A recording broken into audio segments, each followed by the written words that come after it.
turning. That's a penalty, is it? No, he's still going. Oh, how about that? How about that? Carried on into the penalty area. Here he is. And then Giroud. What a goal. Brilliantly worked. Fantastically finished. Well, here's Ramsey. And Alexis Sanchez. Great footwork. 3-0. Liverpool blown away. A 3-goal, 8-minute Arsenal blast. For Alexis, blocked by Newcastle defender. Still not clear. Wow, what a volley. Where others failed, Ozil has succeeded. Well done, Arteta. Plenty of hit here. Yes! Arsenal have their breakthrough. Mikel Arteta, they deserve it. Oh, they're behind again. It's amazing. It's Aaron Ramsey. That's the response of Arsenal. Andy Iwobi, nicely done. Brilliantly done. Bayer in, Walcott. Sensational Arsenal goal. Is that a handball? No. Nothing the play can do. Great, what a goal! Arsenal have made it 3-0. Jack Wilshere with an absolute thunderbolt. Hello and welcome to the Clock End Talk. I'm your host, Tej. You can get me at Guna Tej. You can get the show at the Clock End Talk. I was thinking to myself the other day, we probably should have done a podcast on Friday after Europa League, and then I'm thinking, but we're still here, Wednesday. It's not, well, for me, it's Tuesday night for you guys in the UK. We're still here. We haven't really left you. A couple of comments were floating around. Oh, I'm going to do a podcast, boys. I need you. And I'm like, yeah, I'm just really not fucking feeling it. So, yeah, it's been a week from, I don't know, it's been a real funny week. But we're going to talk some football. We're going to talk some Arsenal and basically try and cheer people up a bit. Like, I'm not going to be this morbid bloke and this Arteta out business. And I just don't even want to talk about. I've lost interest. I've lost interest on talking anything related to Arsenal regarding manager sacking and things like that. So before we get started, I'll bring in the boys, and I think I had to drag these lads in as well. Tony, how are you, buddy? Yeah, I'm not too bad. To be fair, Schwinn kept bugging everyone to do a podcast on Friday after the game, and I basically just said no. And then he tweeted it to try and get some people on his side and get some pressure onto me, but I don't really go on Twitter that much, so it didn't overly help. Yeah, I just didn't want to, basically. Because I was available, I had all the free time, didn't want to do it. Yeah, apart from that, life's good. I'm still breathing. Yeah. That's right, mate. That's right. Sorry, buddy. I thought you were going to talk a little bit longer. Then I had to sip my coffee. Addy, how are you, brother? I'm doing well. How are you both doing? I'm doing well, mate. Doing well. I know you had a lot to say on the chat. To be fair, I thought you were going to do one on Friday. I was actually prepared to come. I was prepared for Friday. Yeah, like, obviously, I had to be here today. No, I know. I'll be honest, one of the main reasons I didn't want to do Friday, like just for me, I didn't mind obviously if the show went on, which is what I said to Schwinn, but no one's opinion would have been different. Like it would have just been however many people all saying the same thing for between an hour and 2 hours. Like no one's got time for that. Yeah. Surely. So it's look, because Addy's obviously a lot more Arteta out than I am. In just about sort of on the fence, would understand if they got him, but if we'd have done a show on Friday, I can't defend that. Like I'm not stupid just because I don't think. Look, my main point is I don't think he's gonna get sacked. So I'm not even wasting my time going too deep into it. But that doesn't mean I'm gonna blindly defend everything the guy does because I'm not a fucking idiot. And that was why I thought, well, what is the point? Because we're all just gonna be sitting here going, yeah, that was shit, and that's it. That's not. I just can't be bothered to be in that conversation. It's not interesting. It's not exciting. It doesn't make my brain work. Like just to go, yeah. That was just sheep. So that was why I didn't want to do it. So yeah, that was where I was coming from. I'll be honest. The reason I didn't want to do it And since we're being so honest now, no, look, I fucked up times. I'll be honest. I get up at Europa League and Champions League used to be on here at 6 a.m. And so I'm like, oh, yeah, 6 a.m., get up for the game. But it's now on at 5 a.m. So I'm not sure if that's a daylight saving thing or it's... Yeah, about 3 weeks ago. Times. Yeah, okay. So I'm like, it's earlier than what I expected, and it's fucked me all up. So I can still watch it, but I just watch it on catch up. Like, so I'm about an hour behind everyone else. And yeah, and by the time I finished watching it, everybody had kind of yelled at each other, yelled at the team, and I'm like, hey, I'm about an hour late into this conversation. So yeah, that's why I didn't even bother with the chat. Really, it was like, that was a shit show. But yes, we are out of Europa League. Those who don't know, and look, we have a next season to look forward to. I will touch basically really quickly on the West Ham game because I want to do our 3-2-1. West Brom. West Brom, not West Ham. Sorry, West Ham. Yeah, that's. I was thinking there, wouldn't we? West Brom. I just want to, boys, just for the records, because our 3-2-1 we've been doing all season. So, Tony, I'll get you to start, mate. You're 3-2-1 for that game.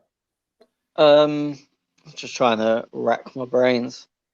Yeah, I'm trying to put you boys on the spot. I apologise. Yeah, well, you haven't kind of. You have. I don't care that he only played an hour. Smith Rowe got his first goal, done what he always does. Just we were in complete control of the game while he was on the pitch. Saka, just everything down that left side came through him. Got in time and time again. Sometimes his decision making wasn't the best. Sometimes he hesitated a little bit, but caused carnage on the left and didn't really get troubled defensively. Not that you'd overly expect West Brom to, because they don't really play wingers. One, probably go Pepe. Great goal. They were scared of him. Look, he done some things good, he done some things bad. It wasn't an exceptional performance from anyone, but yeah. So Smith Rowe, Saka, Pepe. Interesting. Okay. Addy? Same with me. I'd actually go same three in that order as well. Another interesting one. Okay. Maybe I'd have seen it. I don't know. Maybe I've seen it different. Like I agree. Smith Rowe, Pepe. Yeah, I agree with there too. Whichever way you go about it. I thought I have to say one for William. Okay. I thought you were going to say Granite. No. I thought like I know for a bloke who got so much shit, and I know I'm not trying to defend this bloke by any means, but I would hate to be a player and carry a lot of baggage on the shoulders, a lot of weight on the shoulders, and I thought he looked above that and had a good game. I could nearly give him a shout out for 2 if you want. Like it doesn't matter. Like at the end of the day, I thought he was definitely in the top 3. I'll shout out to Chambers as well. I thought Chambers had a good game. The assist obviously helped, but I just thought he had a good game there as well. So yeah, I didn't even really have Saka in my top 4, but like I said, maybe I was watching something different or just different opinion, I guess. So yeah, that's record that. Jack will record that and we'll work that out at the end of the season. Okay, boys, I want to talk a little bit about the Premier League. Basically, City today, they've nailed it. It's all done and dusted, isn't it? Yeah. They've won that. They've got that in the bag. Who is now your other 3 boys? So well, I don't know. I'm just going to dig up a ladder because I don't know if you've seen the ladder, but United are in second on 70, Leicester 66, Chelsea 64, West Ham 58, Liverpool 57. You could throw Tottenham in at 7 for 56. it's just a shit season. This whole season's been shit. It's over. There's nothing left to play for. Yeah. The top four is the top four. The relegations are already confirmed. City have already won the league. Like, it's done. Just null and void it. No, I'm joking. Don't null and void it. We'll do null and void it. But like, nothing's going to change now. The only thing that's going to change is teams moving up and down a couple of places, which gets them more prize money. But everything's set. Like, Chelsea are done, Leicester done, United done, City have won it. Like, it's just absolute shite. Like, we're gonna go. Do you know on the last day of the season? Well, Tez won't know, but Addy, you know on the last day of the season, match of the day show 2 games side by side, and there's mad tension. Yeah. Now I don't even know if match of the day even gonna bother showing it. Like, they just like some games happened or something. Like, all the kickoffs at the same time for no reason. They can't all be on TV. Like, just. So it's that is definitely done 100%. Top 4. No, it's not. No, it's not 100%. But Okay. I'll eat my hair if it's not. Yep. Like, well, the relegation's done. Relegation's done. And Relegation's done. Yep. Title's done. And then, well, as you just said, Chelsea had 6 points clear of West Ham with 3 games to go. Yeah. Yeah. Like, Yeah. It's going to be very. Yeah. It's pretty much there, and then the top 4 is pretty much done. yeah, I mean, had Leicester not won today, it would have been interesting because I think they've got Tottenham and someone else. Yeah. Chelsea. Tottenham and Chelsea. I think. Yeah. But now with that lead, like, look, the order, the 2, 3, 4 might be different. I think Chelsea will probably come third, but no one cares. Second, third, fourth are all the same thing. Yeah. You're either first or you're in the Champions League. It don't matter what positions. Mm-hmm. Yeah. Okay. Well, I can't really talk too much about that. Who for you? And look, we're looking at this ladder, and West Ham have had they've had a pretty good season. They've probably bottled the last couple of games. Some would say, like, a couple of massive losses. I think last week or this week they got beat well, didn't they? Or no, it was a 1-0 by Everton. But they are a massive improvement, West Ham, and you could throw in Leicester City as well. Are we putting that down to the manager? Are we putting that down to recruitment? What have they done well that others haven't? Go on, Eddie. Just from they didn't change that much. They had gotten a few signings, but the core of the team stayed the same. They knew what they wanted to do. They worked to their strengths, and that was it. Obviously, you're gonna have your luck here and there, but I think that was the things that kept them at a comfortable and stable place. That there wasn't that much change. Like, even when West Ham signed Benrahma, he didn't just come into the team and he had to play or anything like that. No, like, Moyes brought him into the team when he thought he needed to bring him in. Like, he didn't want to upset the nucleus that he had created the season before. And you could see from the end of last season, they were getting in there. I think Souček, to be fair, was a very good signing for them. Obviously he played a big part this season, getting vital goals and for West Ham. So he played, but as I said, I don't think they made so many changes that how they wanted to play. Obviously, the philosophy that had already been implemented there, they just continued it. So I think that's what benefited them, and the managers played to their strengths. They didn't try to do something crazy. Let's do this or let's do that. They played to their strengths. Do you think, if you look at them two teams, Addy, are they on paper, and let's take away results, like let's take away all that and ladders and stuff. On paper, are they a better team than us? No. And on paper, man for man, like, I think, what was it? Roy Keane was saying that, oh, look, everyone's an international. Every team now has international. Before it was like, oh yeah, your top 4 teams that will have all the international players. Everyone has international players now. So everyone is at a certain level, but Arsenal's level is higher. Leicester now, okay, definitely for West Ham. For Leicester now, I don't. That one's debatable because if you put their squad man for man, there'd be some players in the outside. Yeah, they potentially be 50-50, probably even more. Probably, midfield. Their midfield probably. That is it. Like realistically, let's be frank about it. And is Vardy better than Aubameyang and Lacazette? You know, that's another question. There you go. You got Iheanacho that's scoring left, right, and centre. Like, would you take him in the team? And that's the thing. But again, what Brendan Rodgers did, he play to their strengths. He knew how to set up the team.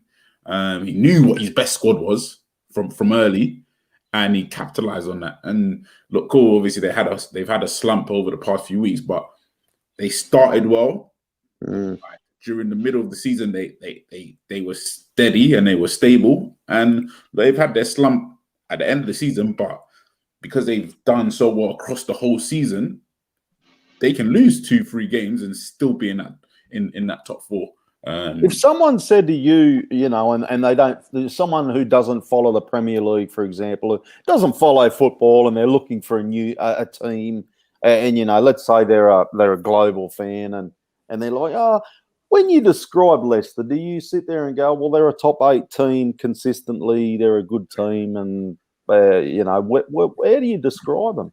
See, from my point of view, I think from that title-winning team, they've done very well to stay there or thereabouts. They haven't fallen off, and they've invested well, and that is one thing I will credit Leicester. They invested well. Like, for example, Tielemans, they got Tielemans on loan prior to signing him. Yeah, like, that was very good. The type of like loan moves, like whereas we're loaning Denis Suarez, players that actually can't help us. Like, I think this Odegaard is a good loan signing, but for me, he's never going to. You're still hanging on to that statement, yeah? Yeah, I'm still hanging on, but because this is the thing, yeah. With Odegaard, I think that he's had a good game. He had some anonymous games. I'll give that. I'll definitely say that Odegaard has gone missing in games. Like, and would I have preferred Smith Rowe to be in them games? Yeah, I think Smith Rowe's performances this year has warranted him to. Look, I'm going to go to Smith Rowe shortly because I really want Tony's thoughts on Smith Rowe and the comments from Arteta. But you need my thoughts on Smith Rowe. Where have you been? I want your thoughts on Arteta's comments, I suppose. But not just yet. I just want to look. Are you agreeing with Addy with the West Ham Leicester? Are they like? Yeah, I mean, every part of me wanted to jump in when Addy first was like, "Oh, we're better than them," sort of player for player, and then he kind of stepped back and then said what I was about to say with Leicester. It's debatable. I mean, for me, maybe it's because I don't rate many of our players, but for me, I'm not saying Schmeichel's top class, but I'd have him over Leno because he's not allergic to the ball at his feet. They've got probably 4 right backs better than ours. Yeah, literally, their centre backs are just more consistent. Like, you know, with them, if they play a 2, it's going to be 2 of Evans, Fofana, Soyuncu, or more times they play 3 at the back, and it's going to be them 3. Our left back's better, and Ndidi is the best holding. Well, Kante's the best holding midfielder in the league, and Ndidi's not far off. Yeah. Tielemans, top draw. Maddison's not had a good season, but the guy can play. Like, if you said on this season who's been better, I'd say Smith Rowe. But had you asked me in November who's better, even with all of my Smith Rowe propaganda, everyone on earth would have said Maddison. Like, you'd be crazy not to. But I'm still taking. I won't lie. I'll still pick Maddison over Smith Rowe. If I had to choose now, I would take Maddison solely because of his game is much big. He's just more experienced, I think. Potentially, but you can have. That's only. Yeah, that's only. Smith Rowe's a little bit raw. I get where you're coming from, but then. Yeah, I mean, look, yeah. I'm not sure if I would, because looking on the last 4 months, say Smith Rowe's been undoubtedly better, but then their whole career before that, Maddison's obviously been better. So would you go on? Is form temporary and class permanent? Blah blah blah. And look, Maddison's got issue. He's got attitude issues. He missed the game. He got he went to a house party, so they banned him for the next game. And instead of turning up to watch, he went and played golf. Like now, there's been Maddison didn't play today. I think it's public now. There's been a bust up in the Leicester dressing room. That's why Maddison didn't play today. Okay. I'm not sure if he came on because I went out at half time, but that's the reason he's not been. He's just, you can tell his level of ability, his level of playing for the last. As I said, I don't think he's had a good season, but the last month he's been a disgrace. And anyway, going back to their team, Perez is not very good. Iheanacho, he's another one. Look, 2 months ago, you'd have picked every one of Arsenal strikers apart from Eddie over him. Last 2 months, he's been the best striker in the league. Yeah. Vardy's the opposite. With, like, I know you just said, is he better than Lacazette and Aubameyang? Vardy, I'm not sure if he's finished. I don't want to say he's finished because he's Vardy and he's going to come back to bite you. But since Christmas, and I don't know if it's because of the schedule or whatever, but since Christmas, he's been pretty much shit. Like, just nothing that you'd expect from Vardy. I think he scored against someone the other day and it was like his first goal in 13. And Vardy doesn't have them runs because he's such a nuisance and such a pest. He's always in about their positions, but he looks like he's struggling. And then Albrighton, I wouldn't pick, but if you, look, I hate the teams where you go, oh, I'd pick him over him and over him, but you'd have a good case for a lot of Leicester players.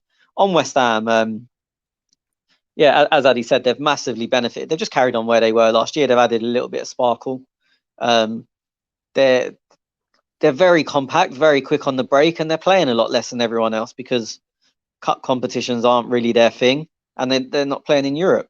One of my mates, I went to my mate's house on Saturday. He's a West Ham fan, has been forever. Like he's 32 and he's been a West Ham fan for 32 years. And he said, like, full well, we know we're fucked next year, but we'll enjoy this while we last because this doesn't happen to West Ham. Like, and look, it's not making. Why are they fucked next year? I'm sorry. Because they're gonna have much more games. Yeah. Oh yeah. Okay. Yeah. Like their squad's not deep. I mean, you look at, if I said to you name West Ham strikers, you'd go Antonio, who's not really a striker. Don't get me wrong, he's done fantastically this year, but in August, no one said Antonio was a striker. Then you go, okay, who's next? Bowen, also not a striker. Benrahma, not a striker. Like their squad is just not deep enough to do anything. And to be fair to them, they've done well anyway, but they've also done well considering they've had a few injuries and they've just managed to plug the gaps and just get away with it and get through it. So fair play to them, they've done well. But I don't think player for player they're great. As Addy said, they're playing to a system. But you got to remember, I mean, this team were looking like going down. Lockdown saved them, the first one, and then after that, they found a way to get through games and get the points they needed. Fair play to them, and they've just carried that on. But I think anyone with a structure this year will have done well because where we're playing, not us, but where football is being played every 3 games, your structure is what you rely on. You don't have time to work on anything else. Yeah. So if you've got that structure just set, then you're already halfway ahead in the battle. And I think if you look at teams that are massively, look, you can't disrupt City's structure because they've got 400 players all capable of winning the Premier League. You look at Liverpool, who everyone had them in their top 2 at the start of the season. Some had them winning, some had them second, but no one had them anywhere else. Yeah. Their structure was disrupted by Van Dijk and Gomez being injured, amongst others, and Fabinho having to move back. That obliterated their spine, and now they're going to come 5th, 6th, 7th. So I think this season, more than any, structure is always important, but this season, more than any, having it already has been the key to the season. Like, look at Tuchel, he's come in, and barring the West Brom game where they were a disgrace, he's just gone, this is our system, this is our structure, this is our style. I don't care what 11 players play, this is what we do. And he makes slight adjustments. If teams defend high, he plays Werner. But in reality, he don't give a fuck who he's playing, and he plays, as I said, the structure and the system that works for them. And that's where West Ham have been this year. And as I said, I don't think they'll have them advantages next year where more teams have time to work it, and everyone should be organised next year. In a way, teams have a bit of a pass for not being organised this year. A little bit. But next year, that excuse isn't there. Because also, you got to remember, there was no pre-season. Like, we played the FA Cup final on August the 1st. Obviously, I'm only talking about Arsenal here. FA Cup final August 1st. Community Shield, I think, was August like 23rd, something. It was in August. Even if it was the 30th, it was still in August. So there's no preseason. Then you've got a game like Thursday, Sunday, Tuesday. Like there's just game. It's very difficult to work on structure and systems. No, but this is where my argument for Arteta comes in. For me, I felt from post the pandemic, when they came back, he found a system that worked for him, and especially without the preseason, he should have just carried on with that system.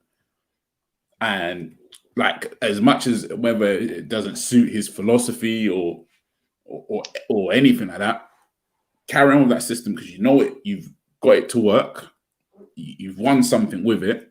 You even played it in the Community Shield against Liverpool. You played it in the first game of the season against Fulham.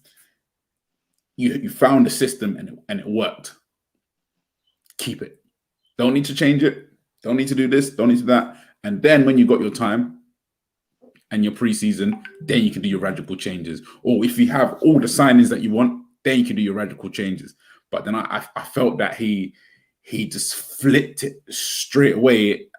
And for me, I feel he uses a lack of a preseason as a major excuse. But then, unfortunately, every other team was in the same position, and that's where one of my main arguments against Arteta is that, like, you had something that worked. Like, cool, obviously the run to the FA Cup final. I think it's a lot more than that with Arteta. I don't want to. I see exactly where Arteta's a lot more. Yeah. That's just one. Yeah. One of that's the things. just one point. Yeah. 1 point. Yeah. I just want to mention a couple of things. Boys, a couple of lads are throwing through some comments. Sam says, I think Smith Rowe and Saka are brilliant young players, but we're in desperate need of goals from the midfield. Do you think either would be capable of 10 or 15 goals from a centre midfield position? Tony, go there, but I just want to flick to something else quickly before you answer, because I was just actually having a look when you boys were talking on, it was more so how many goals Vardy had scored this year, which is only 13 in the Premier League. And I'm also looking at now Tottenham, Harry Kane on 21, Son on 17. Now that's 38 goals they have scored between them. Yet Tottenham sit in 7th position. So it's been a funny season, boys. Like, goals haven't dictated this ladder. No, I mean, look, it's the same last year again with lockdown, where the Golden Boot was won with 23, I think, last year, and the same before. Salah, Aubameyang, Mane all drew on 22, I think it was. So goals have, like, high scorers have been harder to come by, but that's more because you've got more of the people that drift wide scoring goals. Like I said, Salah and Mane aren't strikers. Last year it was Ings and Vardy, to be fair, with Aubameyang. But yeah, look, Vardy's struggled, 13 goals. How many penalties? As I said, I remember he got a hat-trick against City early on in the season, and 2 of them were penalties. And I'm almost certain he scored others. So, as I said, he's just struggling. But no, goals are. There's not been. I'd imagine the total number of goals is up in terms of the whole league. I'd imagine. I don't know, but there's not been like standout scorers. But then the players are fucked. Like, they're playing every 3 days. They're just they can't. You're never going to get them numbers ever. Like, as I said, if there was one, say Aubameyang's had a drop off. If he was the only player, then I wouldn't be using tiredness as an excuse, because I'll go, this guy's still scoring, this guy's still scoring. But you look at total and no one's doing the numbers they should have. Like, Salah to be sub 20 at this point in the season is unheard of. Mane, I'm not even sure if he's in double figures, and if he is, they're all in the first 3 months of the season. But no, well, he's not in the top 15. Which is, I've got to scroll down a fair bit. No, it's 9 goals, 25th. That's crazy for him. Yeah. So I just think the players are fucked. And if you look who's up there, look, Kane, the guy finishes every chance he gets, and Son for me is the best finisher in the league. But you look who else is up there, and you're looking at Ings, who doesn't play in Europe. Like, who else is up there? Calvert-Lewin. Calvert-Lewin had 13 after 2 months. Calvin Lewin, Bamford. Is Bamford up there? Bamford, I think, is on like 14, 15 again. No Europe. So you look at the players that are doing the numbers, and as I said, you take out Kane, who is the best number 9 in the league, and then Son, who just, to be honest, hasn't played well for a while. He started off the season crazy. He knows how to finish, doesn't he? No, Son's the best finisher. Him and Greenwood are the 2 best finishers in the league. Like, that is a hill I'm willing to die on. Yeah, no. It is good, and he's good to watch. You know what I find interesting though, like, and I don't like. I talked to a couple of Tottenham fans. They're a bit fucking one-eyed and weird, but you know, when Mourinho was the manager there, they kept saying like, "Oh, boring Mourinho football," and I have to go back and have a look. I'm not sure where Kane and Son's goals come, but I'd be interested to see how many they had under Jose. Pretty much all of them, because they've only had a couple of games. Yeah. Okay. So it was like no other player. Sorry, I was just saying it was like no other player was scoring in that team. It was literally either Kane assist Son or Son assist Kane. It was literally them two the whole time. Yeah. Yeah. They did beat a team 6-something though at one stage. Yeah, that was Southampton, second game of the season, and Son got 4. Yeah. Did they not beat Man United 6-1 as well? Yeah, they beat Man United 6-1 as well. Yeah. No, but they were top. When we played them, I think it was like December 5th. It was first week of December, I think, or it was early December. They were top. And that's when the Kane Son, it was like every week they were getting the goals and assists for each other.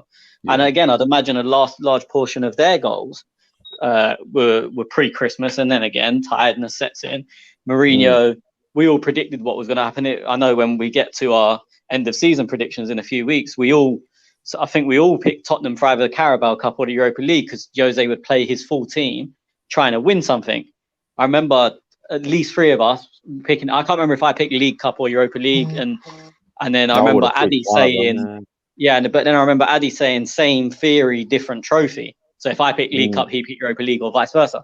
But then that was always going to kill players. So that's why you've got Son and Kane getting a large amount of their goals pre-Christmas.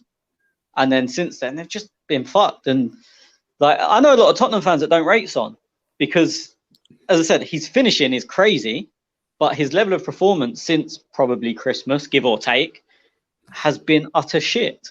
But when you can finish like that and you don't miss chances, you're always going to survive. Like, you're always going to look half decent because you can have a shitbag game and still nick a goal if you get one chance made for you.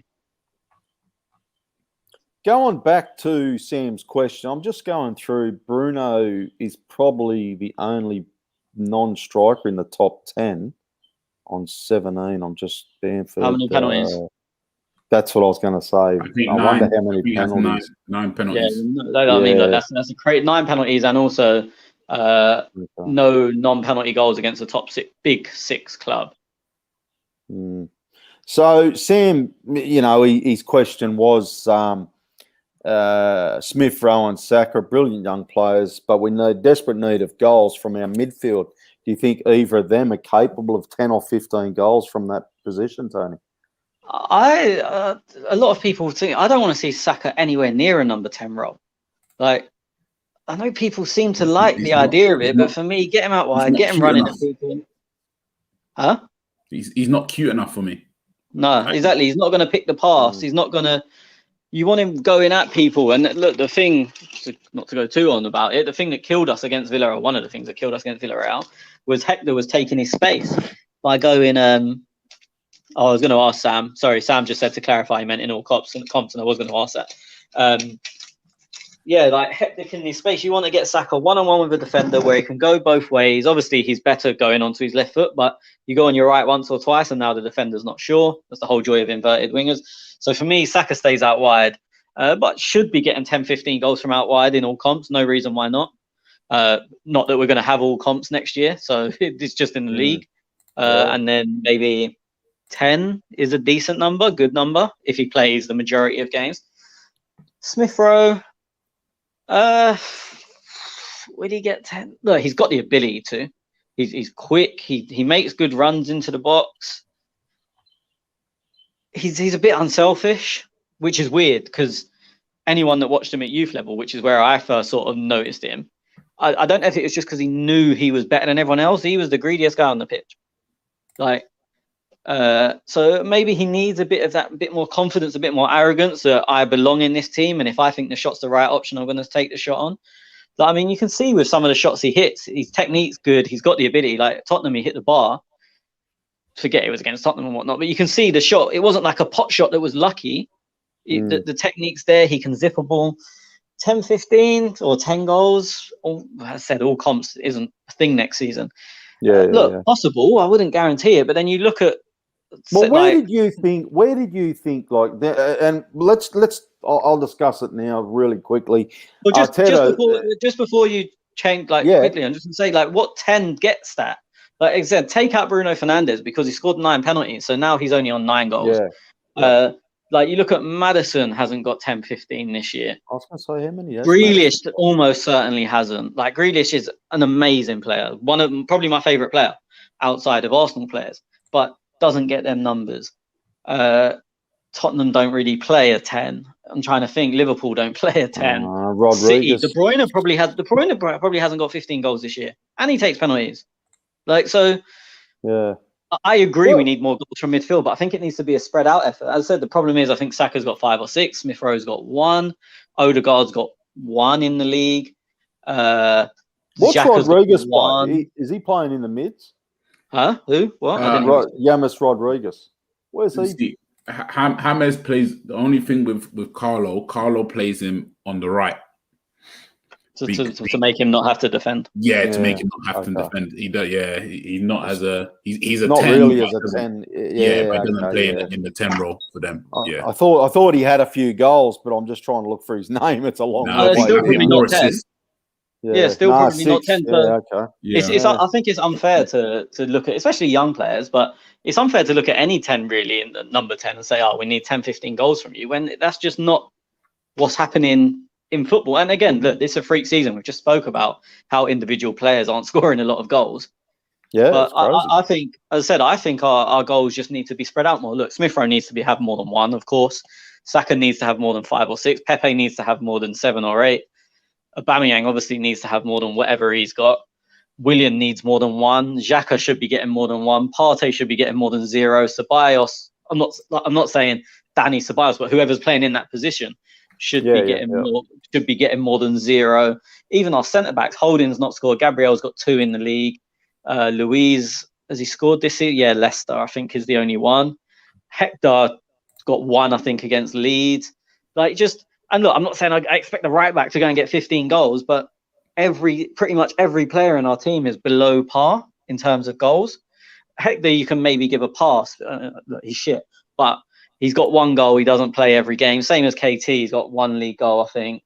Is West Brom his only one? I think so. But anyway, he's got 1 goal, maybe 2. And he doesn't play every game due to fitness. So them guys you can maybe give a pass, but the centre-backs are light on goals. Well, maybe not Gabriel, but the others. The midfielders are all light on goals. We've had no goals from midfield this year, and the attackers are all light on goals. So we need more goals, but I don't think it's fair to just go, the Saka and Smith Rowe should be getting more. I think every player in that team should be getting more goals. Yeah. To get those smiling quickly, you've got Timo Werner on 6. Yeah, I was going to say Chelsea. If you look at Chelsea, Timo Werner is the highest goal scorer. I think the highest goal scorer at Chelsea 6. Yeah, 6 goals. He's the highest Chelsea player. I'm like, wow. Like Pepe, he's got 6. I think the problem. Well, we have a major problem here. Like I don't know how you fix it, but when you look at Lacazette, he's our top goal scorer on 13. I have to go a long way down the list to find Aubameyang. Nothing against Aubameyang. He's had a really odd season. He's been out and things like that. But you need someone to take up that role. And regardless of the goals have been down, you still need someone to put the ball in the back of the net. Well, that's the thing with Chelsea. If Werner's on 6, I think Zuma's on 5, Mount's probably on 5, Giroud's probably on 5, Abraham's on 5. Yeah. So the total amount of goals is not too bad. Like Havertz is, I know they've only been in 2 games, but I think he's on 4 or 5. Like Pulisic will be on 4 or 5. Jorginho, because he took penalties early in the season, will be on 4 or 5. So they've only scored 55 goals. The season, but look, they're defensively the best team in the league. Yeah, I was gonna say that's like, if you're not gonna score as many goals, you need to make sure you're not 23 goals against. So. Yeah. I was just gonna say. Obviously, I know you've got this comment from Big Money Max Shane, but his previous one where I think he was saying that Arteta flipped the formation. Arteta flipped the formation in December. Oh, like, yeah. If you actually look at it, our home match against Sheffield United that we won, he changed to a back 4. He took out Maitland-Niles and went to a back 4. He flipped it back again for Liverpool away, where we scored, where we lost 3-1. Maitland-Niles came back in, but then from then we went back 4 all the way. Like when we haven't gone to, I don't think United was a 5, wasn't it? I was thinking that when you were saying it, I thought United was a 5. United was a 5? I think it was a 5 with Saka left wing back. Off the top of my head, I'm pretty sure. Like, I've not looked, but I'm pretty sure that was what it was. I'm trying to think. I mean, look, your point remains the same, whether it was or not. I'm pretty sure that was a 5. The point remains the same. I think he was trying to use a 5 against better teams, and then a 4 when we meant to have more of the ball and be more dominant and more attacking. But as I said, this wasn't the season for changing. Yeah, and then he did the false 9 against Man City away, which was when he played Willian. But wasn't that a 5 as well? Oh, what's that? But again, it's still a change of system, so your point isn't wrong. Whether it's a 4, 5, or a 10 at the back, it doesn't matter. Like the point is right. But I think that was a 5 with Willian as a false 9. Yeah. Now this. Look, Jack, I love you and everything, but I'll get the Jack's questions in a minute. I just want to clear this up. Big Money McShane, Aubameyang is a better finisher than Son. Yes or no? No. No. So no for me. No. Aubameyang misses too many big chances, man. I like Aubameyang, don't get me wrong. I hate that. I hate Son plays for Tottenham, but I love watching Son. Like, if anyone says to me, Tottenham play, I'm like, I like watching Son. And Kane, I must admit, I like watching them score the goals. Like, they're entertaining players. They're great finishers. Mm-hmm. Yeah, I mean, look, I'm not going to agree with you there. But and look, saying for me, Son is a better finisher than Aubameyang, but that's not me saying Aubameyang is a bad finisher. Yeah, that's me saying Son is elite on both feet. Like, it doesn't matter if it falls to his left or right. It's the outcome is the ball's hitting the net, and there's never any doubt. Like him and Kane, and there's not too many others in the league. To be fair, if they go through, it's a goal. Like, absolutely. You don't like say. Look, I know we're not comparing Lacazette to anyone, but he went through 1-on-1 against Slavia Prague, and none of us thought goal. We thought, please score, please. Like, I'm begging you. Whereas Son, Kane, Greenwood. Not too many others, to be fair. They go through, and you're like, just don't even bother kick the ball in the goal. Put the ball on the centre spot, and we'll give you the goal. Like, just save everyone's time. Leave the ball where it can run off and centre. They're going to finish it. You know they're going to finish it. And you go back to the Europa League when we bowed out. There was some shots there on target, and I think, I'm not going to go over the whole game or anything, but I think a Son or Kane would have put that ball in the back of the net. To be fair, I disagree. I don't think they were hard chances. Yeah, I mean, maybe the header, Kane probably would have done better. But yeah, that volley, that one was, to be fair, he got the technique correct and he bent it around the player. That one was just unlucky. I don't think that was possible to go in. Do you know one of them where the defender was standing? I don't actually. Yeah, it was. He just didn't got the technique right and just tried to hit it on goal. That one, the header now. I felt he could have done better with the header. 100%. I do feel he could have done better with the header. If it was I'm not Kane, sure, to be honest. Yeah, I mean, look, you say if it was Kane probably would have done better, but he probably weighs 2 stone more and is 3 inches taller, sort of thing. So, yeah. Do you know what I mean? A bigger, that type of player would have scored that. Yeah. I see them chances and I think of Giroud, and I probably shouldn't, but I'm like, Yeah, look, but then the other thing with that him. is it was kind of like a half little counter attack. So you can say Yeah. Giroud and Kane would have scored them, and they probably would, almost certainly. They wouldn't have been there. So I think it's harsh to criticize someone for missing a chance when other players, if they were the type of player that would have scored that chance, would have been 5 yards away thinking, I wish I got to that ball. Yeah, true. Jack, he usually joins us on the podcast, but he's, what's he say here? He's thought I'd have a little listen while he's taking an exam break. He misses us, looks forward to finally joining us. So Jack is running away because first half of the season, he kept saying to me, "Oh, don't worry, second half of the season. Now we're in the second half. Oh, we've got Europa League. Now we're out of everything." Doesn't want to face the music.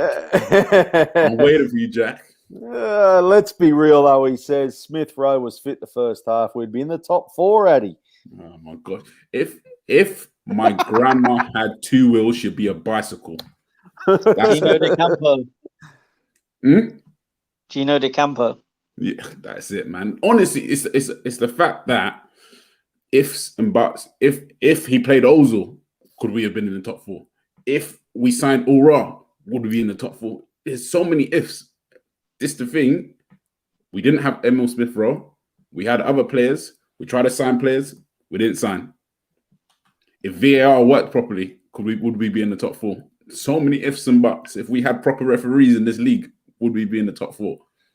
Like, unfortunately, the things that we could control, we didn't control, and we didn't do well.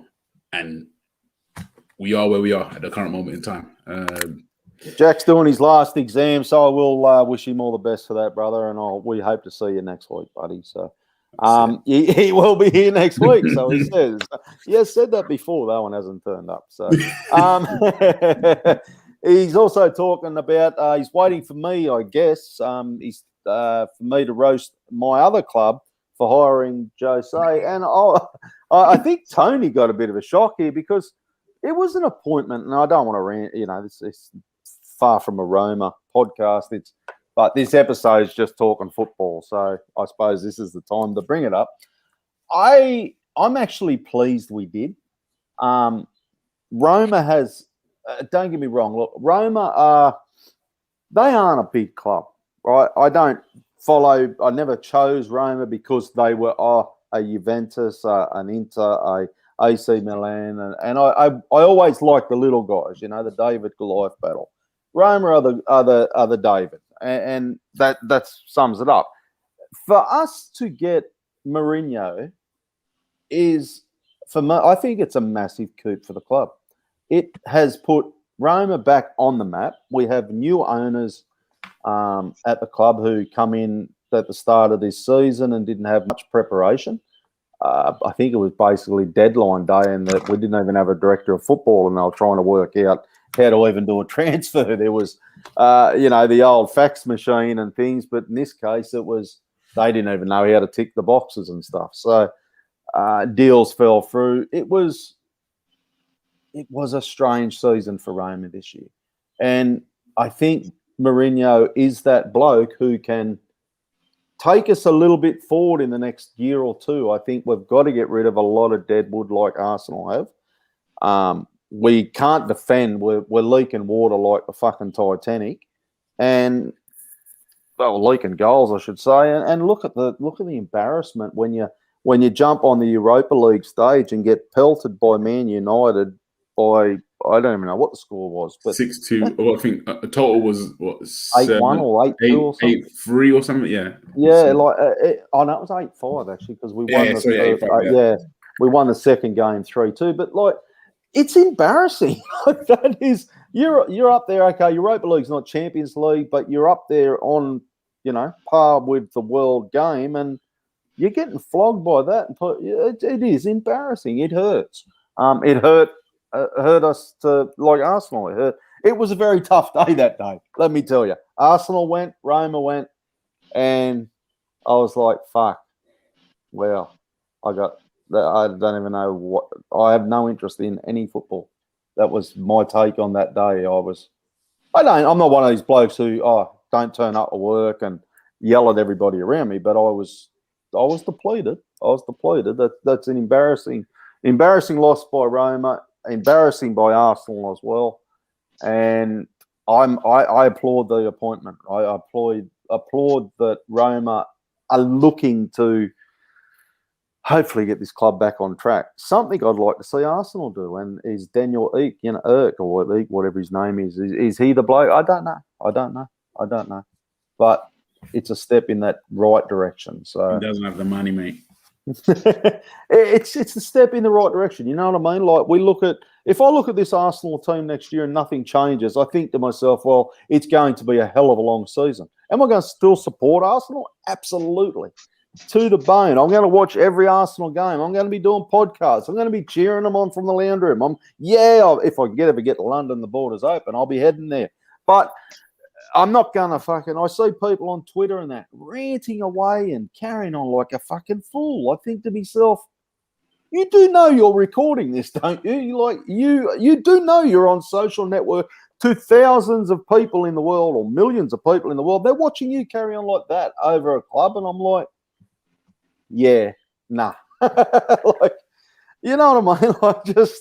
I don't know, boys. But yeah, Mourinho, happy with that. Happy with the appointment. Let's move Roma forward. I hope Arsenal do similar. I really do. Just to you going, are you still going to support them and blah, blah, blah. Season ticket renewals at the end of the month. That'll be fun. I was saying that I was reading DT had his email from there, and it's the same price. Just before you start, the guy's an idiot. Like, I don't mean personally because I don't know him, but I don't understand how people that can go to that many games don't understand the systems of tickets. Like, I saw his tweet, and if it was a normal person, I would have replied to them and told them why they're wrong. But when there's already 200 comments and most of them are football Twitter bullshit anyway, and it's also him who thinks he's a celebrity or is a celebrity, whatever way you want to see it. I'm not trying to cuss him. Yeah, I'm not trying to cuss him, but when it's someone that you know isn't even going to look at your reply when you're trying, why am I going to try and educate you? But what he said was just wrong. So the problem is he's got an audience, so now people are going to go, oh, it's not a joke, they're doing this, but they're not. It's just he got it wrong, and I don't understand how you can do that as someone who is part of this system every year. So what is the right thing?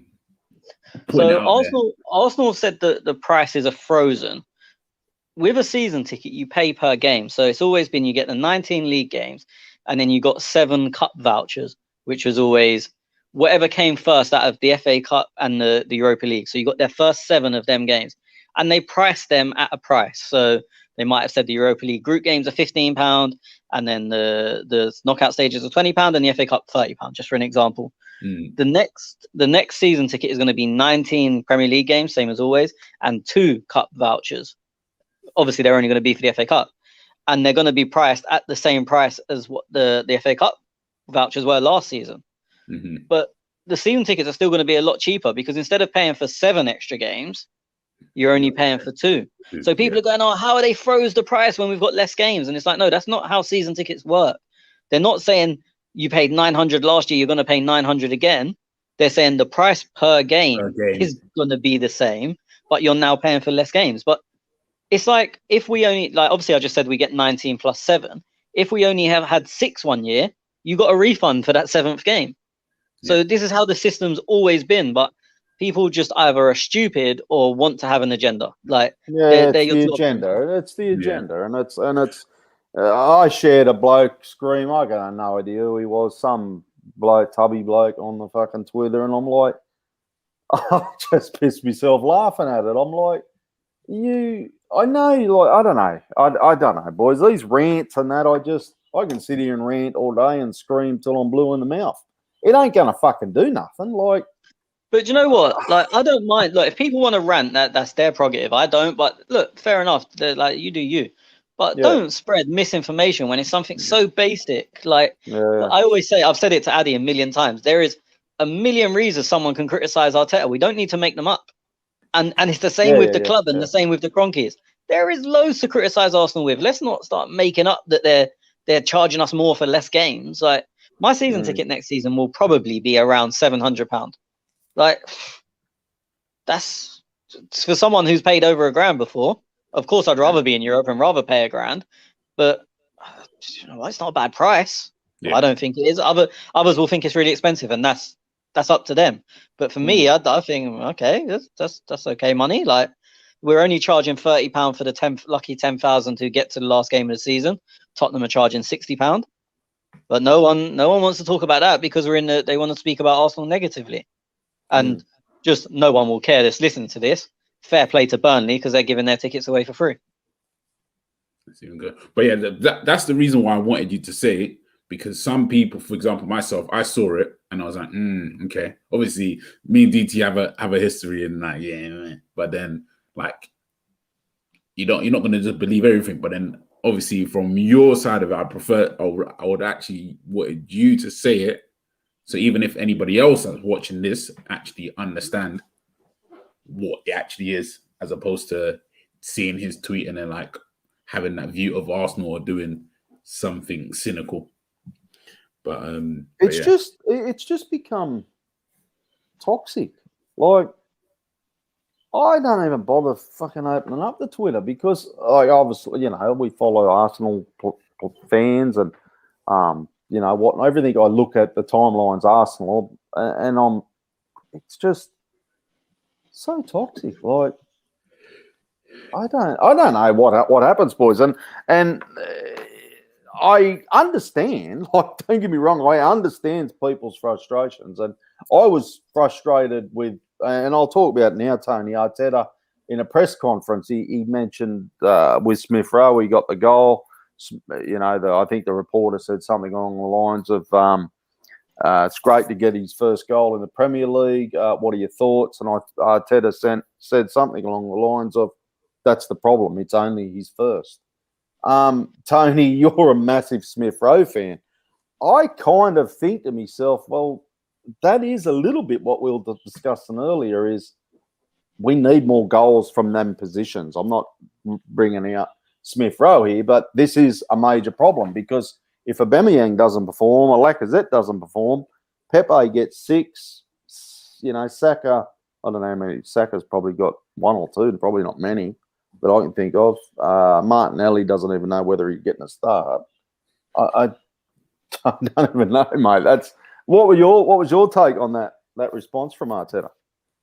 I was annoyed instantly, and I put it in. I didn't even speak in the Telegram group throughout the game. I'm just going to watch the game because, let's be honest, season's done. I don't really care. I'm still going to watch the game, but I'm not going to be involved debating every decision. I just want to try and enjoy football. Try being the main word.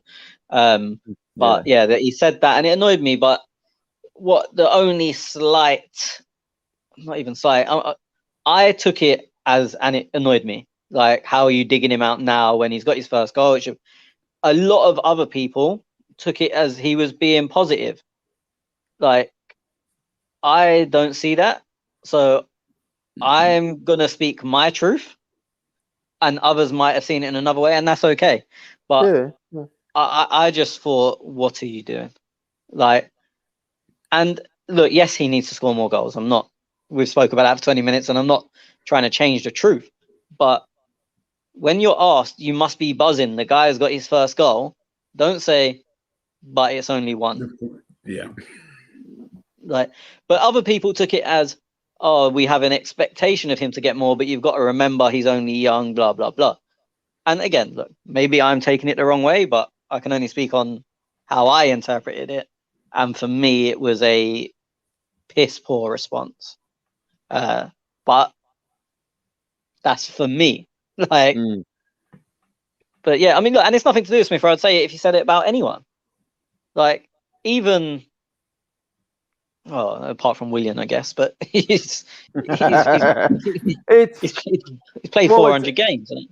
He's an ex-player as well, so is it like, I don't know, it's massively having a dig at him.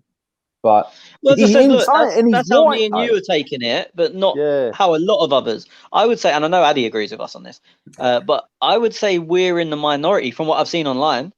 So, are we wrong? I'm surprised because from my point of view, if and the games I've seen Smith Rowe in, it's not like we're creating chances left, right, and centre for him, and he's missing them. And then like if that was the case, then I could potentially understand Arteta that he could have scored last week and the week before and the week before. But then like that being his obviously scored in the Europa League, so it's not his first Premier League goal. But then I just thought it was just I didn't like it. He's hit the woodwork a few times. That's that's a 50-50. Could have gone in, but hit the woodwork and missed. Like that's. Do you know, boys. Do you know the thing is, like, again, he needs more goals. But since Christmas, if he's not been our best player, he's been our second best player. Yeah, like it's a toss up between him and Lacas. Him and Saka since Christmas. Yeah. So like even, especially after the fucking Thursday, when if we'd have done a 3-2-1 on Thursday, 3 would have been Emil, 2 would have been Smith, and 1 would have been Rowe, because he was the only player that turned up.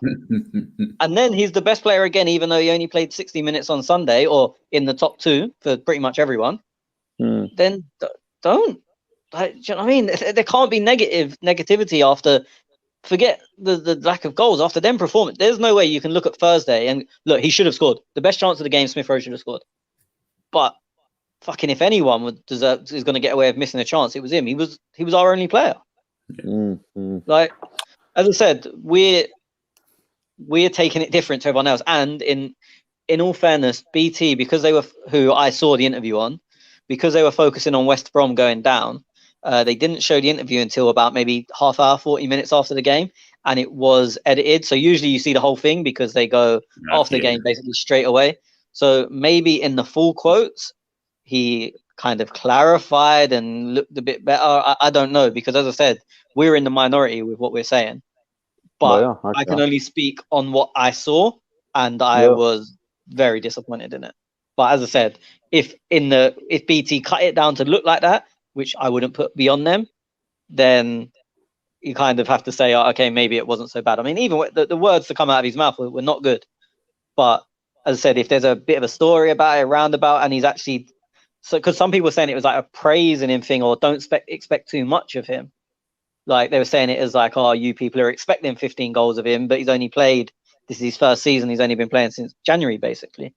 That's how other people heard it. But there's no way you could hear that from the quotes I saw with my own eyes. I watched him say, but what I saw was edited. So I'm just going to go back a couple of comments. I'm sorry, Big McShane, Money McShane. Aubameyang's finishing stats are better, though. He had a better XG than Son this season. I'll be honest. I've tried talking to Schwinn about this XG, and I still don't get it. I just don't get it. Like, I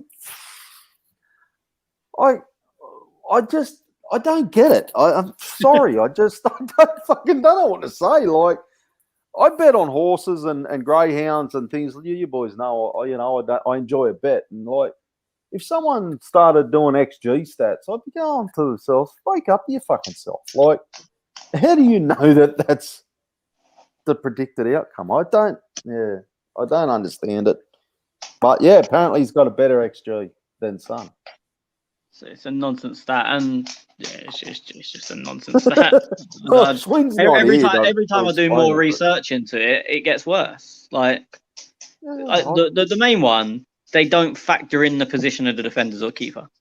As soon as that's part of your analysis, I'm out. Because a chance that you would easily score with no keeper in the goal is completely different to a chance with a keeper standing 1 centimeter in front of you. But they would scale the same on XG. So as soon as that's part of the rules, I'm out. I don't want to hear your nonsense anymore. Like, I don't know. The only, for me, when it comes to strikers and attackers, the only stats I look at, shot conversion in goals. That's it. Because that is real life. Like, you're going to score tap-ins. Yes, you're going to score penalties. Yes, you're going to score your hard goals. But then like those are the chances that you get. So your shots on target or your goals to your shots on target. I also have a look at heat maps because sometimes I like to see, a Lacazette, for example. How far deep is he dropping back? And if you have a look at his heat map, it is back in the midfield, pretty deep. I reckon he must cover some kilometres in a game, Lacazette, because he seems to like run. He drops back so deep, and then he tries to put himself back into them positions where he probably should have been, and he's this is the problem with Lacazette, isn't it? He just doesn't get back there in time after time, but he's got a really interesting heat map, so I like to have a look at them. But XG, to be honest, like I know you guys saying looking at heat map and conversion. I don't look at any stats. Like my eyes tell me all I need to know. I know people will say, "Oh, but you use the stats in tandem." But for me, not even. Like I can watch a striker and see, like, who can finish and who can't. Like this might seem crazy to some people, but if Cavani could finish, the guy would score 3,000 goals a year. Yeah, the positioning he gets himself in. Yeah. He's and he seems like a slow player. Like he's not fast. Like when I watch him, it's same as Van Persie. Van Persie wasn't fast, but Van Persie's movement was second to none. Van Persie made stupid runs, and he would make runs that will one way in the first half, and the defender will be thinking, "Oh yeah, cool, he's gonna go there the second half," and he goes the opposite way. Like you got those players that are just they have movement. They don't have to be fast or anything, but they're just there. Mm-hmm. You know Bamford's like that. Yeah, not at that level. Not at that level, but yeah. You reckon he'll ever play at that level? What helped Van Persie as well was I know he called it his chocolate leg, but his right foot was a hell of a lot better than he ever got credit for. Mm-hmm. Because so then he could go both ways, and that's always a nightmare for a defender. Because you don't want to show him onto his left foot, obviously, because his left foot was the best in the league at the time. But you knew, especially his last year at us, his first year at United, you knew if the chance was on his right foot, he was probably going to score as well. So then the defender's indecisive. Greenwood's a prime example of it. Like they were hammering Soyuncu for Mason's for Greenwood's goal today, and it wasn't good defending, but it was purely because Soyuncu didn't know what way to show him. Yeah, because you have to choose. Do you know what I mean? What's the lesser of two evils? And he ended up doing neither. So it is a defensive mistake, but it's all born of if that was a Rashford, who most people would say is a better player, Soyuncu would have dealt with it, a lot better. It's just, Greenwood's horrible for that. So I don't know what to do with him. We've been chatting for an hour, boys, and an hour and 10 minutes coming up, which has been great because we're just talking football. And this is what I wanted. I didn't want to be discussing what is going on so much at Arsenal because it's fucking depressing. But before we do go, I just want three more thoughts off you boys. So Europa League, who comes out the winner there? Tony? United. I'm praying Villarreal. I'm praying for it, but I mean, I pray for Margot Robbie, but I'm not with Margot Robbie, so if Man United win, obviously, I think they will. They are obviously looking at keeping Ollie for next season. They'll keep him regardless. Is he surprising you? Well, he's surprising me a little bit. No, it's not because this is the thing. Obviously, when he first came in, they went on that crazy run. So that was kind of but I put that down on manager bounce. But Arsenal didn't get manager bounce. No. And like for example, Chelsea now they've had a manager. You have to credit the manager that comes in. And I feel that he found a formation, and again now same thing with that I said earlier about stability and your structure. United have one structure, beating teams on the counter-attack because they don't need if teams sitting deep and everything, that's when they struggle. But if there's spacing behind them, which is why they've beaten Man City 3 times this year or twice. They know how to play against those teams where you want to press high, and they will counter you all day long, and that's their plan. They don't need to have a plan B, plan C. No. That's his plan. I reckon he'll get figured out coming next season. Like he's one tactic. Yeah, no. So you could see it this season. Certain teams that setting deep, they struggle. I think West Brom away for them, they struggled. I think it was a draw. Both games against West Brom. Yeah, exactly. Because West Brom just said, "Okay, cool, break us down," and that's where they struggled to actually say, "Okay, cool, break them down." And so it just depends on. Certain teams will say, "You know what? No, we're going to take the game to you," and certain teams will say, "You know what? No, we're gonna you break us out." I think Sheffield United as well that beat them 1-0 at home. Sheffield United beat them at Old Trafford 2-1, I think. Yeah, like they just sat in deep, and it worked. So you can find them out, but it's whether to the detriment of your game. If you know you can defend well and defend deep, then yeah. Man United will struggle, but if you're saying no, let me go at you, they're licking their lips because they know, we've got Rashford, we've got Cavani, we've got Greenwood, we've got Martial. We're just going to hit you on the counter. I looked through the stats, and we were just saying like, we don't look too much at stats. Or Tony was, but like I'm looking at goal stats, things like that, assists, and I see Bruno Fernandes on top of most.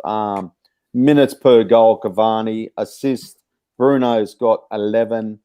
Like we're looking best average rating. Well, Bruno's like they do the ratings. Yeah, but Bruno's a cheat code. Yeah. He's the same as Aubameyang. He's the same as Aubameyang. They got a cheat code. De Bruyne is there as well, and Grealish is number 1 in that average rating. So they're 3 good standout players all season, though. Yeah, I mean, as I said, Bruno's got a cheat code. De Bruyne he hasn't been this season, but he's the best player in the league. Yeah. And then Grealish did, as I said, I mean, do you think my ESR propaganda is bad? If Grealish was at Arsenal, I'd be unmarried. Sign him up.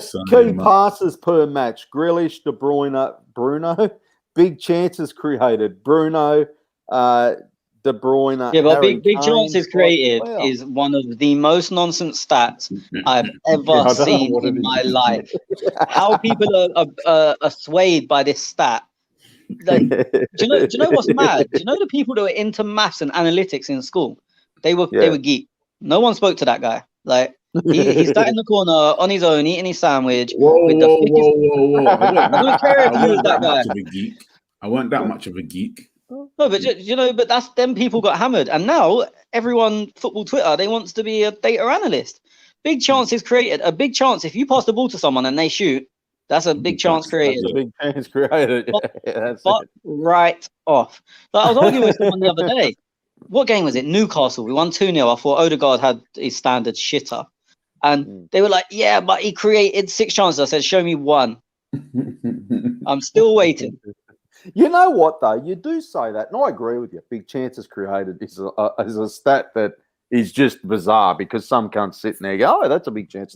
That's weird. But you know what the counter-argument could be is the 3 players who are in the top 3 big chances created in Bruno and, well, let's put De Bruyne. To be honest, I don't know about Kane.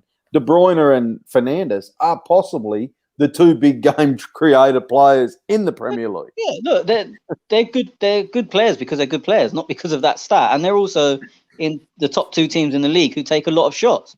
No fucking brainer. If your team's taking a lot of shots, look, Grealish is a surprising one. Don't get interested in De Bruyne and Fernandes being high on that stat. Grealish and a team that are in the bottom half at the moment, I know they won't be if they win their games in hand, being up there is insane. But as I said, you're looking at the 2 teams that probably have had the most shots in the league as well. I don't know because I don't care for the stat. But I don't even like fucking shots on target as a stat. I think that's nonsense as well. But so it's not, as I said, they're both excellent players. I say a lot about Bruno. He's a cheat code. He scores a lot of penalties. The guy's a good player. Like there's no two ways about it. I'm not saying he's a bad player. And Bruno's the best in. I mean, sorry, Bruno. De Bruyne is the best in the league. So of course they're going to be higher. But That's a big chance created. There's so many metrics to measure these guys on that make them good players. I'll wound him up on that stat. No, because it just made me laugh that I always say there's so many things that you can judge a player on. Stop judging them by something nonsense like this nonsense. And that's the thing with them too. Is this one a bigger joke though? Big chances missed. That it depends what they quantify as a big chance, and that's where all of these data points for me struggle. I think the big chance is a pass that leads to a goal scoring opportunity. I think it's a clear goal scoring opportunity. Yeah, but then what's a clear? That's what I mean. It's these things clear, are all as in like a 1-on-1, like so that pass that leads to a 1-on-1 or literally. Yeah, but if he's talking big chances missed, I assume it's that player missing the chance. Yeah. Well, it goes to what we were saying before, right? Bamford, he leads it on 21. Now that's bad. Yeah, that's definitely bad for him. But that's not surprising because Bamford's finishing isn't great. That's what I was going to say. We said that, didn't we? Yeah. Without even looking at the stat.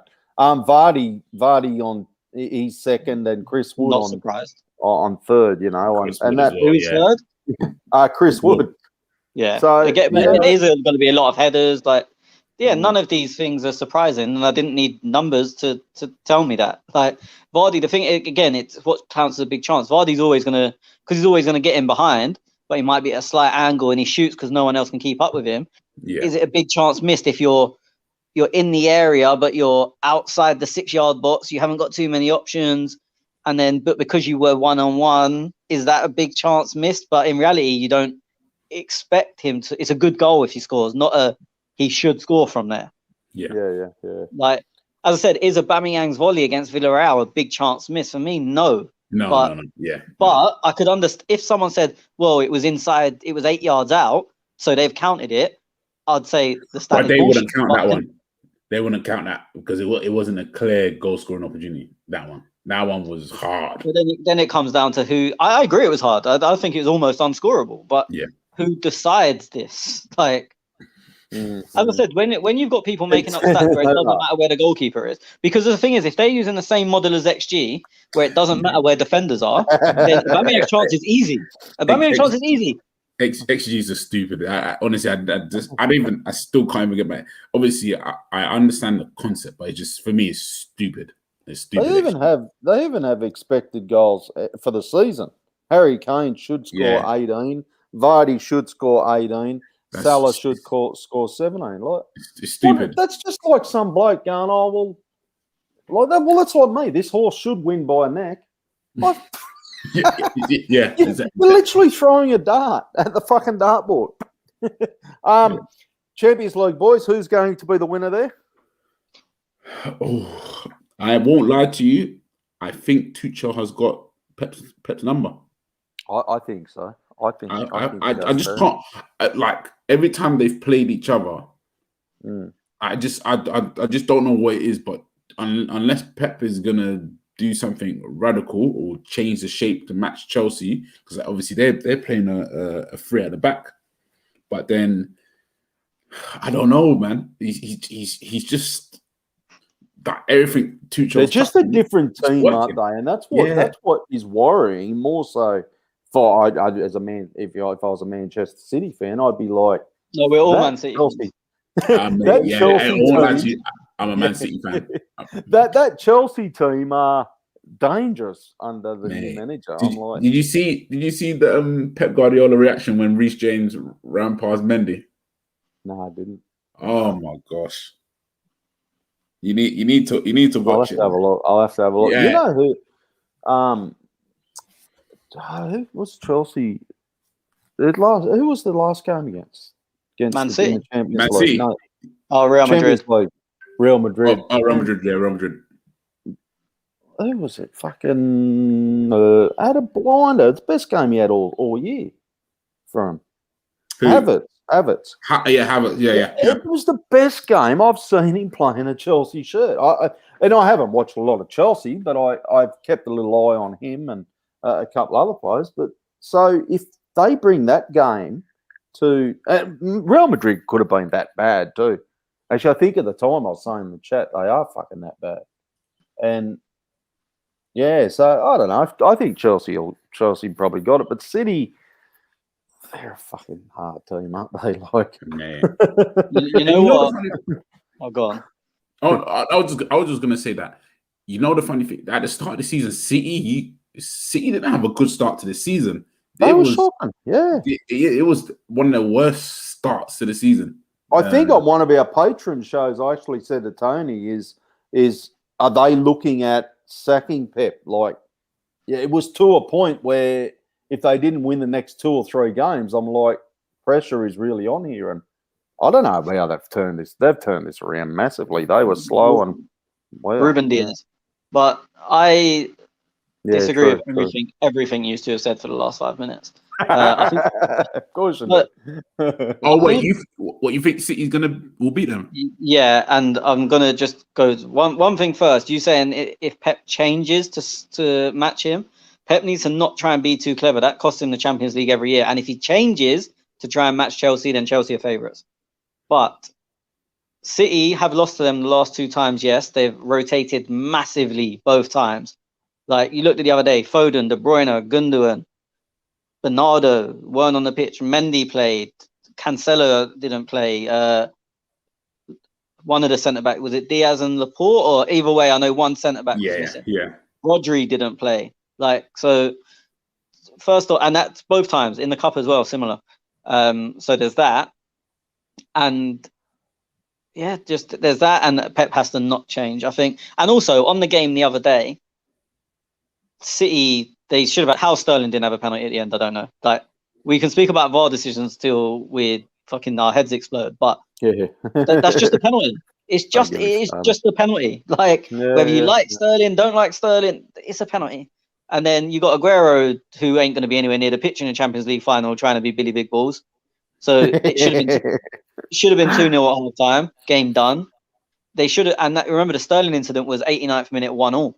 So then that penalty, obviously you can't guarantee they score it, but more often than not you're going to score. So then 2-1 in the last minute, game over. I think I was at a party with. Oh wait, legally I was with 6 people. If anyone's COVID, please. But there might have been a few more sitting in a separate room watching on a different TV, and most of them were saying Chelsea, and I can't see beyond City. Look, Chelsea are very competitive, but for me, I think that City team, and as I said, unless Pep tries to be too clever. As I'm sitting here now, if City go with the team that we basically all think they're going to pick, which has Stones and Diaz, Walker or Cancelo is interchangeable, and then Zinchenko or Cancelo on the other side if Walker plays. He's turned around this season. Rodri, De Bruyne, Gundogan, Foden, Bernardo, then whoever the fuck they want to play as the other one doesn't really matter. Mahrez has to play. Mahrez is crazy at the moment. Mahrez didn't play. Really if they go with that team and he doesn't try and do anything too flashy, I think they win. You know, I was just listening to you talk about that team, and you know, we did discuss the Leicester. You know, what players would you have? And I look at that Chelsea team, and I look at that City team, and I don't think I replace one player in City's team. You know what I mean? Like if I'm comparing them on paper, Kante for Rodri. Jeez, that'd be only one. I don't rate Rodri though. I don't rate him. Yeah, okay. Jeez, and that's what I say. That's a tough call. Like it's a tough call. I don't think it is. For me, I think that's an easy call. But no, the only reason why I don't think it's an easy call is because Kante doesn't play the. He wouldn't fit into the City team. No, he wouldn't fit into the City team, 100%. But he's a better player than Rodri. Yeah. I agree with that. Yeah, that's what I mean. Yeah, if you're trying to fit what players fit City the best, then it's obviously the City players because they've been playing that way forever. Maybe the Chelsea keeper would be about the only one thing I'd swap. No chance. No chance. Yeah, no. Mendy is. Oh, Mendy. Sorry. Yeah. No, I wouldn't. He's a good keeper. He's not like he's not like a Thibaut Courtois or a Czech at Chelsea. No, I think they'll probably even sign another goalkeeper next year. I can't see them. I think they'll stick with him, but yeah, I mean, no way ahead of Edison. For me, look, if you're saying the players to play in the City style, then it's obviously the City 11, and then if you're gonna make changes, you bring in the City subs. Like you don't start looking at Chelsea players. But look, Mount might have an argument. Yeah, I know Mount gets a lot of hate, but he's a good player. Man. He's good. For me, Mount starts in the England team. I was having this conversation with my mate yesterday, and I said that, and then I named about 5 other players that should all start at 10. Like, because you can go make a coffee or something. Yeah, I'm gonna go make a coffee. Like Foden has to play. No, Foden's not gonna play, man. Look, forget what Southgate's gonna do, because the guy's a fucking moron. Foden has to play. Like Foden, as much as I love Foden for me wouldn't start in games. I wouldn't start Foden. And then like Grealish isn't going to start, obviously, but on ability. See, I would start Grealish. For me, my midfield three. He isn't going to start there. Yeah, my midfield three is Grealish, Mount, and Grealish, Mount, and Rice. That's my midfield three. It's romantic. It's not going to happen. Yeah, it's not going to happen though. Yeah, and then my front three was Rashford, Kane, and I'll still play Sterling. I'll still have Sterling. What? Like, if he doesn't start Foden in the middle, he'll start him on the right. Yeah. See, that's the thing. Yeah, I think he would actually. Well, again, as you said, Southgate isn't smart enough. He would. I'm praying he takes Foden. That's even how bad it is. I'm praying. No, Foden's getting taken 100%, 1,000,000%. Bro, also, I don't trust 26. the guy, it's 26 man now. It's 26 man squad. I don't trust the guy. I don't trust the guy. No, neither do I. I think he's horrendous manager, but there's no way that Foden doesn't get taken. Especially, I mean, even with 23, he was nailed. Now 26, obviously, unless he gets injured in the meantime. But if Scott's good here and now, Foden's in it. But Mount is Mount's a player. Like, I actually love Mount. Mount he's a very, very good player. Dribblers have been dribbling on there for 10 minutes or so about fucking England team. We've lost listeners because they're walked out. I just want to say, though, ask you lads something. Do you actually give yourselves a chance? Like, where are you thinking you're going to finish this year? In the Euros? We're talking Euros. Yeah, we're talking Euros, and we will be doing podcasts, boys. Okay? So we will be doing shows.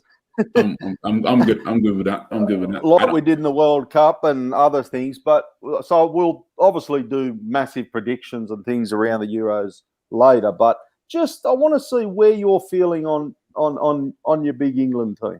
All right. So early prediction is coming home. No, it's not. But I'm going to say that. Get used to that phrase. If you wasn't here for the World Cup, just remember that phrase because you're going to hear it a lot from me. I don't believe it, but it's cool. So we're Bookie's favourite, which is wrong. For me. Yeah, I know you are. Wait, Bookie's favourites? Yeah. For me, that's wrong. That's wrong. But we are. I think we're in the best 3 probably, and draw will look in Russia. We was nowhere near the best team anywhere near the best teams in that competition.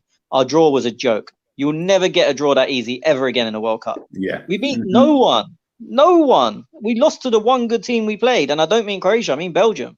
Yeah. So the draw, as I said, I think we're in the top 3. I think Belgium are probably a little bit worse than they were in the World Cup.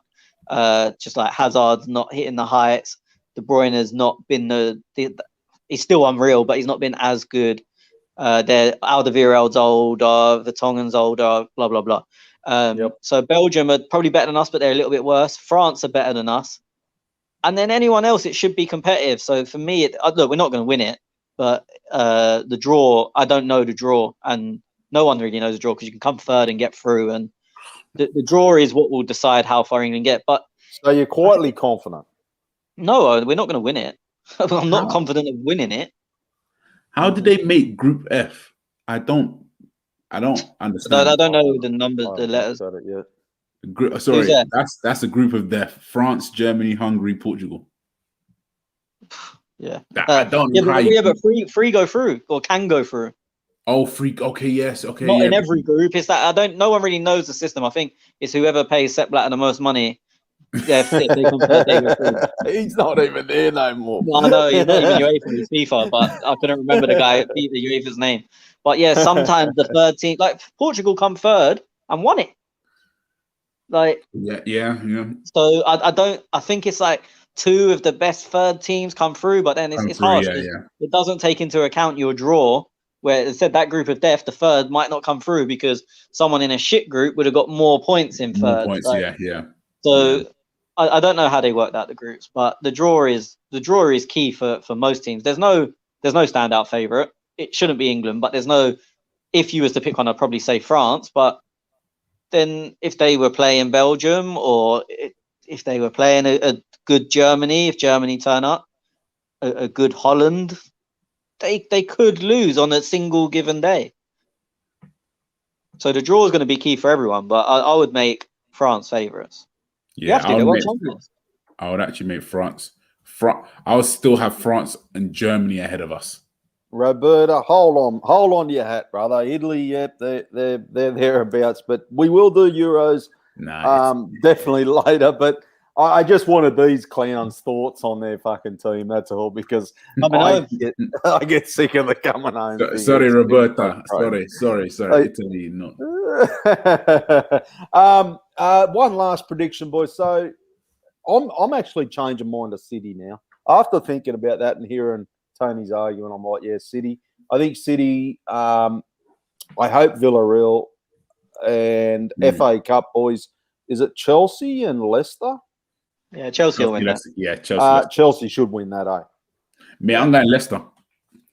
I'd prefer Leicester to win it, but I think Tuchel shuts down Vardy too easily, and Vardy's not. I think senior man Kelechi is gonna do something crazy in that final.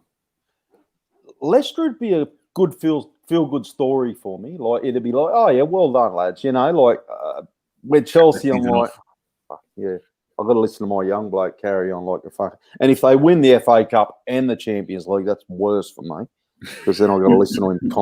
He's already banging on about they're going to win it. So yeah, it'd be great if Leicester did win it, but I think Chelsea's too strong. Oh, just remember for the Euros, Spain have got Laporte now as well. It's after midnight. Yes. That's even. I can't believe France didn't want to call him up. Oh, then for 2 years ago, he's probably the second best defender in the world. Yeah, I that one just. Yeah, him and Ramos. I know they both like to play on the left, but Ramos is right-footed, so he play on the right. Yeah, right-footed. That's a tasty back four. Mm-hmm. You know who's shocked me a little bit of gone down from is the Netherlands. Oh, I'm just like, they aren't even good to watch. The thing about the Netherlands, they have lost a lot of. They don't have any big players anymore. And your big players, you've got your Van Dijks now. They don't. And Wijnaldum is their captain. Obviously, you've got your Frankie. Frankie was meant to be, but for me, he's bang average. What's the centre back? My mind's on blank. The one Juventus. Who's that bloke who Schwinn was always talking up? Frankie de Jong. No, there's another one. Striker, young. Oh, what, Memphis Depay? He's not young. No, he's not young. I can't think of him now, but yeah, he was Donny. Oh, Donny van der Beek. Yeah, that's him. Yeah, he's at United. Doesn't play. He does. Started today. His first game since December, I think it was. Yeah, he always bang average. That Ajax system was a system. Like yeah. A lot of them players were bang average. Yeah, but a lot of them players were bang average. Like, and I remember saying it to people at the time, and people were like, "No." And the only one, and even he's not gone on to do what I expect him to do. Ziyech was the only one I thought is actually a proper player. For me, Frankie, and I remember saying this at the time, and a few people started to agree with me. When everything's going well, he's one of the best centre mids in the world. The moment things get hard, he's not interested. Yeah. Mm. See, I forgot Donny went to Man United. I thought I have a funny feeling. Yeah, I have a funny feeling my predictions I had him up there in top with them. That was I think I said a good signing at the time too. Yeah, Van der Sar hooked it up last minute. But I wanted him at Arsenal because for me he was Aaron Van der Beek. He was Aaron Ramsey spot on replacement. Well, Schwinn kept going on about it. I think I'm pretty sure that was the bloke Schwinn. I know Schwinn loves De Jong. I'm not sure about Debate, but I said I was never a fan of Debate. Look, I'm not saying he's shit. He's obviously not shit. He's got quite nice feet, but just one of them. I'm not sure he impacts the game enough. I know, look, Ramsey technically wasn't the best footballer, but he popped up with goals. And the other thing he had to go with that was his energy was crazy. So, like, the problem, say, with Joe Willock is that he's technically worse than Ramsey was. And even though Ramsey wasn't the best, he pops up with goals. His energy isn't the same. Willock gets up and down, but not Ramsey levels. Yeah, no, And for me, the Bake is better technically than both of them. I don't think he'll get the goals in a proper league. Obviously, he did in proper league. It's harsh. He did in Holland, but I don't think he will in a big league. And his engine is not. He doesn't have an engine compared to Ramsey. I just don't think he's got enough. He's a nice, neat player, but I don't think he's got enough to be successful, especially in England. Probably go and do something in Spain, but it's difficult if you've been a year for United, not got a look in. So then if you are looking to go elsewhere, you're not looking at your Real Madrids and Barcelonas, you're looking at your Sevillas, and then it's fucking hard to be a good player for Sevilla or Villarreal or whoever. It's difficult to be a good player for them. So, but yeah, for me, Holland, they got battered by Turkey the other day, the last international break. I think they got smashed by them, yeah. Who's your, anyway, we won't go. I was going to say who's your dark horse, but no, we'll hold off on that because we'll do Euros and stuff and we'll have nothing to talk about. So.